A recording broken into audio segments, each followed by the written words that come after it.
Hello friend, Assalamu alaikum. My name is Abdul Malik. Hope you all will be fine. Today we will study about V model. What is V model?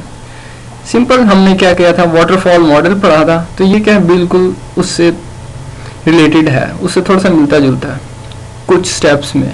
अब जो V model है उसका मतलब है verification and validation model. Simple हमारे पास जो V model है उसके अंदर हमारे पास दो फेज होते हैं, एक वेरिफिकेशन का और दूसरा है वैलिडेशन का। फर्दर वेरिफिकेशन के कुछ स्टेप हैं, उसके बाद वैलिडेशन के भी कुछ स्टेप हैं।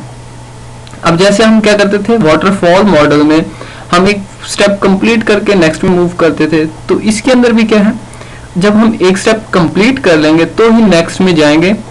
इनकम्प्लीट जो भी हमारे फेज स्टेप होगा, इनकम्प्लीट उसे नहीं छोड़ेंगे। जब तक हमारा काम एक स्टेप में कंप्लीट नहीं होगा तब तक हम नेक्स्ट स्टेप में मूव नहीं करेंगे। अब जैसे हमारे पास क्या है, ये हाँ जी, ये हमारे पास है इसकी डायग्राम। यहाँ पे क्या है, ये हमारे पास क्या है, ये सारा ये जो ब्लू कलर का है ये सारा हमारे पास वेरिफिकेशन फेज है। उसके बाद हमारे पास एक आ जाता है कोड का, उसके बाद देन सेकंड फेज जो है वो है वैलिडेशन का। अब हमने क्या कहा, जैसे ही हम अपना सॉफ्टवेयर बनाएंगे, सिस्टम कोई भी बनाएंगे, तो हम यहाँ से ऐसे ऐसे ऐसे मूव करेंगे। कोडिंग के बाद then unit testing, integration testing, system testing and user acceptance. इस तरह हम क्या करेंगे, इसकी फंक्शनैलिटी या इसको जब हम सॉफ्टवेयर बनाना स्टार्ट करेंगे तो इस तरह हम इसको प्रोसीड करेंगे। अब हमारे पास कितने फेज हैं, दो, एक है वेरिफिकेशन फेज और दूसरा है वैलिडेशन फेज। अब जो हमारे पास क्या है, वेरिफिकेशन फेज, उसके अंदर हमारे पास कुछ स्टेप्स हैं। पहला स्टेप है रिक्वायरमेंट एनालिसिस। अब रिक्वायरमेंट का मतलब क्या होता है कि जो भी हमने सॉफ्टवेयर बनवाना है या जो यूजर ने सॉफ्टवेयर बनवाना है तो वो क्या करेगा, अपने रिक्वायरमेंट्स बताएगा। तो हमने क्या करना है, उनका एनालिसिस करना है, चेक करेंगे सारे डाटा जो हमें रिक्वायर्ड है क्या वो सारा मिल गया या नहीं। तो ये हम सारा किस फेज में करेंगे, रिक्वायरमेंट एनालिसिस में। जब तक हमारे पास पूरी रिक्वायरमेंट्स नहीं आएंगे हम नेक्स्ट फेज में मूव नहीं करेंगे। इवन हम जिसने यूजर ने जो सॉफ्टवेयर बनवाना है या जो सिस्टम बनवाना है वो हमें उसकी सारी की सारी रिक्वायरमेंट्स बताएगा। जैसे ही हमें सारी रिक्वायरमेंट्स पता चल जाएंगी तो हमारे रिक्वायरमेंट का जो रिक्वायरमेंट एनालिसिस का स्टेप है वो क्या हो जाएगा, कंप्लीट हो जाएगा। नेक्स्ट हम मूव करेंगे सिस्टम डिजाइन में। अब सिस्टम डिजाइन में क्या होगा, अब जो हमने सिस्टम बनवाना है तो हम डायग्राम्स के थ्रू कि कौन सा फंक्शन कहाँ परफॉर्म होना है, किस तरह होना है, तो हम क्या करेंगे, उस सिस्टम का डिजाइन बनाएंगे। जब हमारे पास डिजाइन बन जाएगा उसके बाद नेक्स्ट हम मूव करेंगे आर्किटेक्चर में। हाँ जी, ये आ गया आर्किटेक्चर। अब आर्किटेक्चर में क्या है, हमारे पास है जी जो भी हमारे पास क्या होगी, बेस लाइन होगी। उसके अंदर से हम क्या करेंगे, उसके अंदर कुछ चीज़ें सिलेक्ट करेंगे और उसके बाद उसका हमने क्या करना है, बनाना। उसके अंदर जैसे हमारे ये चीज़ हैं, कुछ चीज़ें होंगी उनका हमारा रिलेशनशिप, डिपेंडेंसीज, डेटाबेस टेबल्स, ये सारी इन सारी डिटेल्स को हम क्या करेंगे, उनका खाका बनाएंगे। खाका मतलब आर्किटेक्ट जैसे हम डमी टाइप आते हैं तो उस तरह। उसके बाद फिर क्या करेंगे, जब हमारे पास वो सारे डिज़ाइन का क्या आर्किटेक्चर बन जाएगा हर चीज़ का, उसके बाद नेक्स्ट आ जाएगा हमारे पास मॉड्यूल डिज़ाइन।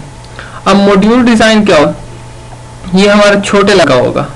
उसके अंदर क्या करेंगे, हम पूरे सिस्टम का जो डिज़ाइन है उसको स्मॉलर यूनिट्स पे ब्रेक करेंगे और उसके बाद फिर हम क्या करेंगे, प्रोग्रामर को उसको डिफाइन करेंगे ताकि जो प्रोग्रामर है वो उसके अंदर में उसके हिसाब से क्या कर सके, डायरेक्ट कोडिंग करना स्टार्ट कर सके।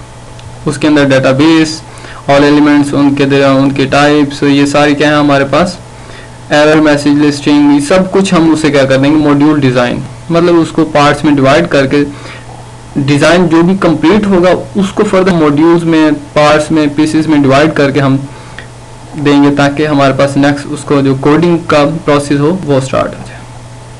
अब उसके बाद आ जाता है हमारे पास कोडिंग। सिंपल कोडिंग में क्या है, हमने जो भी डिज़ाइन बनाया था तो अब हम क्या करेंगे, उस डिज़ाइन को कोड में कन्वर्ट करना स्टार्ट कर देंगे। और ये काम किससे कौन करेगा? डेवलपर। जब हमारा कोड बन जाएगा उसके बाद आ जाता है हमारे पास नेक्स्ट फेज, कौन सा? Validation phase. अब वैलिडेशन फेज में पहला आ जाता है यूनिट टेस्टिंग। अब जो हमने क्या बनाया, सिस्टम बना रहे हैं, तो हम क्या करेंगे, उसके जितने भी पार्ट्स होंगे उनको सेपरेट सेपरेट हर एक चीज को क्या करेंगे, टेस्ट करना स्टार्ट कर देंगे। तो वो आ जाएगी यूनिट टेस्टिंग में। उसके बाद फिर आ जाएगी हमारे पास इंटीग्रेशन टेस्टिंग। अब इंटीग्रेशन टेस्ट में क्या होगा कि हमारे पास क्या है, उन चीज़ों को मिलाना स्टार्ट कर देंगे। जो हमारे पास यूनिट थे उनको क्या करेंगे, मिला के उनको कंबाइन करके हम उनको क्या करेंगे, उनको टेस्ट करेंगे। तो वो कहा गया इंटीग्रेशन टेस्टिंग में। उसके बाद नेक्स्ट आ जाता है हमारे पास सिस्टम टेस्टिंग।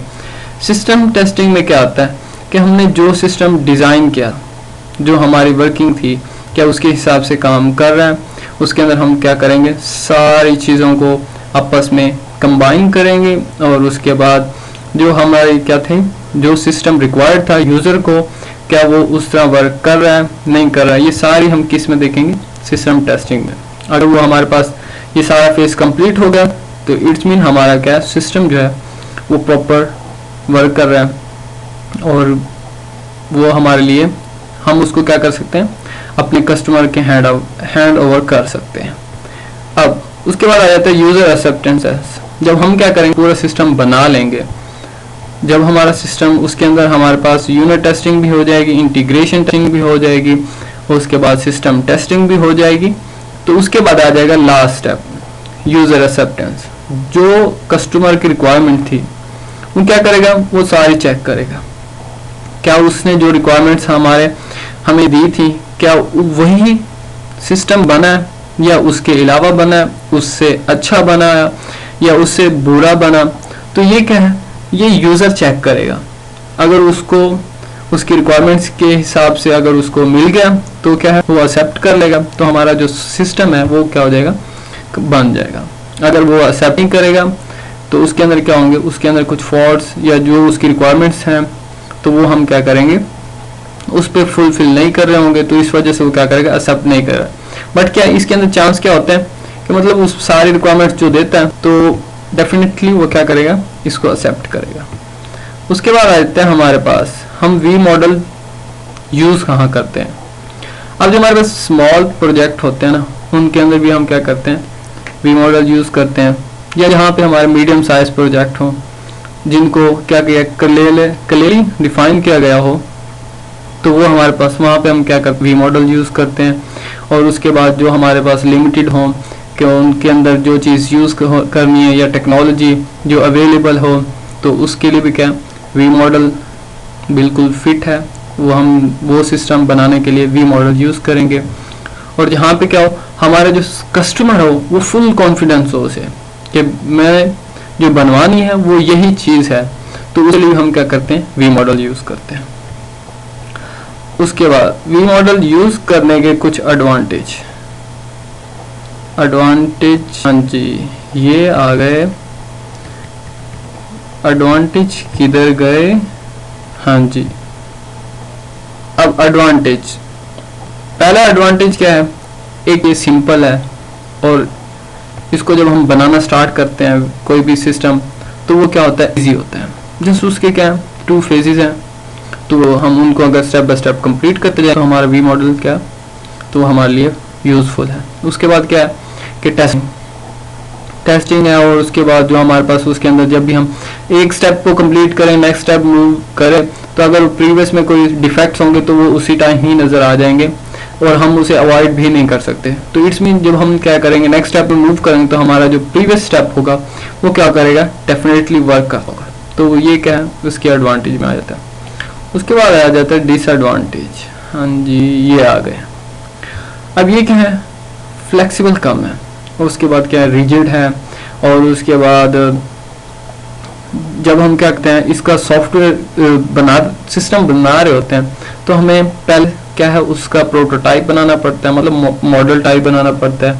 अगर इसके अंदर क्या है, दरमियान में अगर कोई कहे क्या मुझे क्या ये इस तरह नहीं चाहिए या ये मेरा सिस्टम की रिक्वायरमेंट्स नहीं है, तो वो हमारे पास डिफ़िकल्टी है। तो अब हम चेंज नहीं कर सकते, क्योंकि हम स्टेप बाय स्टेप सारे जो उसके प्रोसेस होते हैं, स्टेप जो होते हैं वो हम कंप्लीट करते आते हैं। अगर दरमियान में कोई भी उसके अंदर रिक्वायरमेंट्स चेंज हो जाएंगी या कुछ, तो वो हमारे पास क्या है, उसका डिसएडवांटेज बन सकता है। उसके बाद आ जाता है हमारे पास कंपेयर थोड़ा सा वाटरफॉल मॉडल में और वी शेप मॉडल में।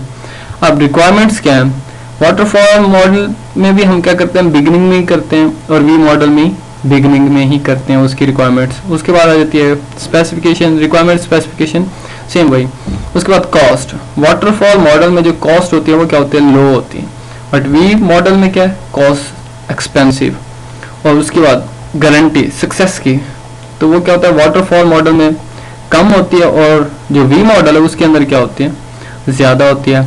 और सिंप्लिसिटी, हमारे पास वाटरफॉल मॉडल जो होता है वो सिंपल होता है, और लेकिन वी मॉडल क्या है, उससे थोड़ा सा हाई लेवल का होता है।